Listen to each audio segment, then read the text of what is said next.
आज हम पढ़ने वाले हैं क्लास 9th इकोनॉमिक्स का चैप्टर नंबर 2 जिसका नाम है पीपल एज रिसोर्स। तो जो हमारी कंट्री है वो दुनिया की दूसरी सबसे ज्यादा पॉपुलेशन वाली एक बड़ी कंट्री है। तो जो हमारी पॉपुलेशन है वो हमारी कंट्री के लिए बोझ नहीं बल्कि वो हमारी कंट्री के लिए एक अच्छी रिसोर्स बन सकती है अगर उन्हें अच्छी एजुकेशन और अच्छी मेडिकल केयर दी जाए। तो जो हमारे चैप्टर है पीपल एज रिसोर्स उसमें हम यही पढ़ेंगे कि जो पॉपुलेशन होती है किसी भी कंट्री की वो उनके लिए एसेट होती है ना कि कंट्री के ऊपर बोझ होती है। और हम ये भी जानेंगे जो पॉपुलेशन होती है किसी भी कंट्री की वो कैसे पूरी कंट्री के डेवलपमेंट में काम आती है। तो चलिए स्टार्ट करें। A few moments later. तो हमारा चैप्टर है उसकी शुरुआत होती है ह्यूमन कैपिटल से। तो ये ह्यूमन कैपिटल क्या होती है? तो ह्यूमन कैपिटल का मतलब होता है कि the people who have knowledge and skills to do some productive work, such people are called human capital. मतलब ऐसे लोग जिनके पास अच्छी नॉलेज होती है और स्किल्स होती है कोई भी प्रोडक्टिव काम करने की, ऐसे लोगों को हम कहते हैं ह्यूमन कैपिटल। तो भाई ये तो बता दो कि आखिर ह्यूमन कैपिटल बनती कैसे है। तो ह्यूमन कैपिटल को जनरेट करने के लिए दो चीजों की जरूरत पड़ती है, पहली है एजुकेशन और दूसरी है हेल्थ। अब यार आप खुद ही सोचो, अगर किसी को अच्छी एजुकेशन और अच्छी मेडिकल केयर मिलेगी तभी तो वो अपनी लाइफ में प्रोग्रेस कर पाएगा। वहीं दूसरी ओर अगर किसी को एजुकेशन और मेडिकल केयर नहीं मिली तो क्या वो अपनी लाइफ में आगे बढ़ पाएगा? नहीं ना। तो अगर हमें नॉर्मल ह्यूमन रिसोर्स को ह्यूमन कैपिटल में बदलना है तो उसके लिए हमें अच्छी एजुकेशन और अच्छी हेल्थ केयर प्रोवाइड करानी होती है। इसलिए जो हमारे पेरेंट्स होते हैं वो हमको अच्छी एजुकेशन और हेल्थ फैसिलिटी प्रोवाइड कराते हैं ताकि हम अपनी लाइफ में आगे बढ़ पाए और कंट्री के ओवरऑल डेवलपमेंट में कंट्रीब्यूट कर सके। मतलब सिंपल सी बात है यार, अगर लोगों को अच्छी एजुकेशन और मेडिकल केयर दी जाए तो वो लोग ह्यूमन कैपिटल बन जाते हैं। Now the next topic is economic activity. तो यार इसका क्या मतलब होता है? तो यार इसका सिंपल सा मतलब होता है कि यार ऐसी एक्टिविटीज जिनको करने से हमें पैसा मिलता है। तो हमें हमारे देश के अंदर 3 सेक्टर से पैसा मिलता है। पहला है प्राइमरी सेक्टर, दूसरा है सेकेंडरी सेक्टर और तीसरा है टर्सरी सेक्टर। पहले हम बात करते हैं प्राइमरी सेक्टर की। तो प्राइमरी सेक्टर के अंदर आते हैं जैसे कि agriculture, fishing, dairy, forestry, mining, animal husbandry etcetera etcetera. मतलब यार जो नेचर से रिलेटेड होते हैं ना वो सब इसके अंदर आते हैं। सेकेंड है सेकेंडरी सेक्टर। सेकेंडरी सेक्टर के अंदर वो काम आते हैं जो कि मैन्युफैक्चरिंग से रिलेटेड होते हैं, जैसे कॉटन से कपड़े बनाना,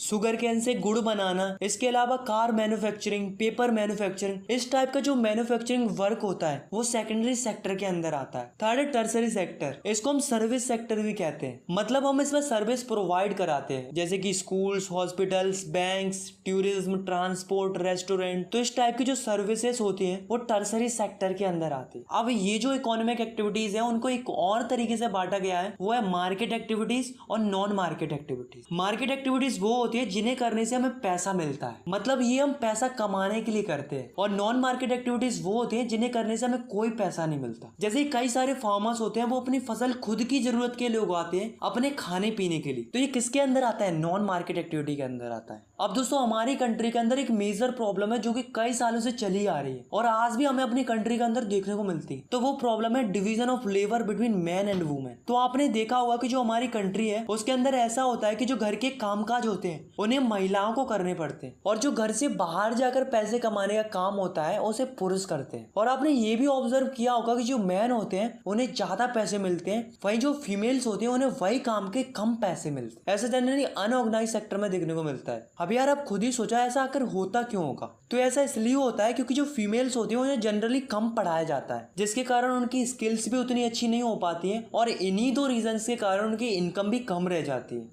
लेकिन अब ये धीरे धीरे कम होता जा रहा है क्योंकि हमारी कंट्री अब डेवलप हो रही है और जो हमारी गवर्नमेंट है वो भी काफी ज्यादा प्रयास कर रही है इस चीज को खत्म करने के लिए। क्योंकि एक बात तो हम सभी लोग जानते ही हैं कि अगर वुमेन्स को भी अच्छी एजुकेशन और अच्छी स्किल्स मिल जाए तो वो भी अच्छा कमा सकती हैं और हमारी कंट्री के ओवरऑल ग्रोथ में एक अच्छा कंट्रीब्यूशन कर सकती है।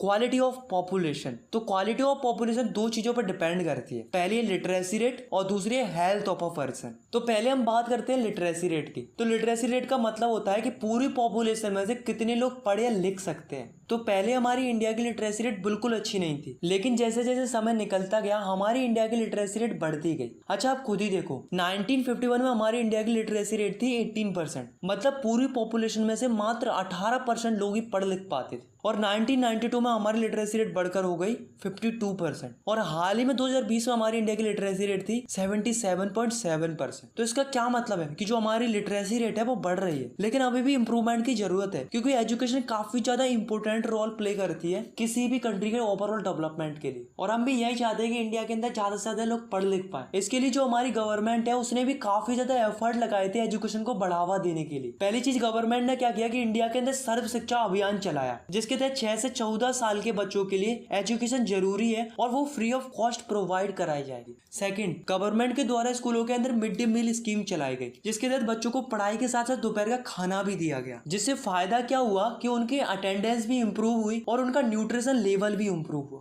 थर्ड, गवर्नमेंट ने छोटे छोटे बच्चों के अलावा बड़े बच्चों पर भी ध्यान दिया और कई सारी यूनिवर्सिटीज और कॉलेजेस को खोला गया, जिससे उनकी हायर एजुकेशन भी इंप्रूव हो सके।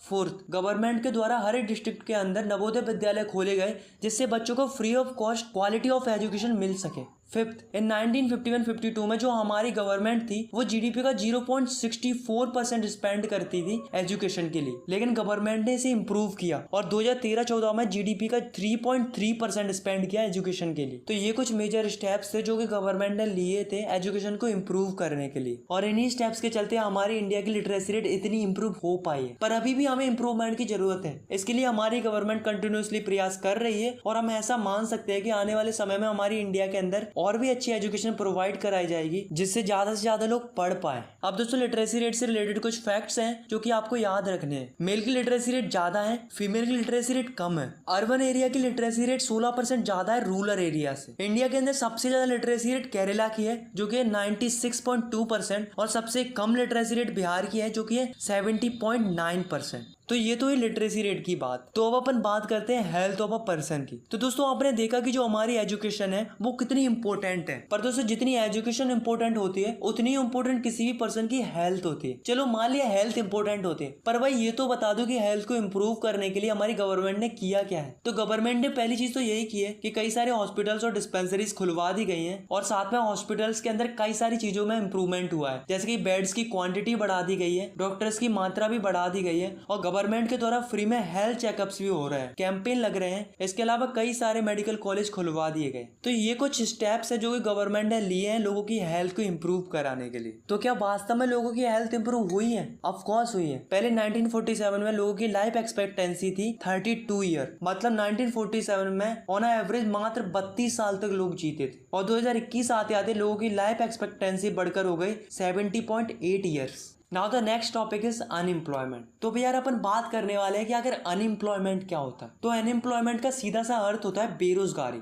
मतलब किसी को काम चाहिए लेकिन उसको काम मिल नहीं रहा है, तो उसे हम कहेंगे अनएम्प्लॉयमेंट। और अनएम्प्लॉयमेंट 3 टाइप्स का होता है। पहला तो सीजनल अनएम्प्लॉयमेंट, और दूसरा होता है डिस्गस्ड अनएम्प्लॉयमेंट, और तीसरा होता है एजुकेटेड अनएम्प्लॉयमेंट। तो पहले अपन बात करते हैं सीजनल अनएम्प्लॉयमेंट की। तो सीजनल अनएम्प्लॉयमेंट वो होता है कि जब किसी के पास साल के कुछ महीनों में काम होता है और बाकी बचे हुए महीनों में वो फ्री बैठा रहता है, तो इसको हम सीजनल अनएम्प्लॉयमेंट कहेंगे। जैसे मान लो कोई मूंगफली वाला है, तो वो मूंगफली कब बेचता है? जब मूंगफली का सीजन आता है, और बाकी महीनों में क्या करता है? फ्री बैठा रहता है। तो ये किसका एग्जाम्पल है? सीजनल अनएम्प्लॉयमेंट का एग्जाम्पल है। अब अपन बात करते हैं डिस्गस्ड अनएम्प्लॉयमेंट की। जैसे मान लो एक खेत है, उसमें 5 लोग काम कर रहे हैं, लेकिन जरूरत केवल 3 लोगों की है, तो जो बचे हुए 2 एक्स्ट्रा लोग हैं जिनका होना या ना होना कोई मैटर नहीं करता, तो ये 2 लोग किसके अंदर आएंगे? डिस्गस्ड अनएम्प्लॉयमेंट के अंदर आएंगे। लास्ट है एजुकेटेड अनएम्प्लॉयमेंट, जो कि अर्बन एरिया में देखने को मिलता है। तो एजुकेटेड अनएम्प्लॉयमेंट क्या होता है कि जैसे मान लो हमने अपनी लाइफ में बहुत अच्छे से पढ़ाई की, अच्छे से ग्रेजुएशन की, हमने खूब मेहनत की, उसके बावजूद भी हमें जॉब नहीं मिली, तो ऐसे कहते हैं एजुकेटेड अनएम्प्लॉयमेंट। अब अपन बात करते हैं कि अगर अनएम्प्लॉयमेंट की वजह से लोगों पर और कंट्री पर क्या इफेक्ट पड़ता है। Effect of unemployment.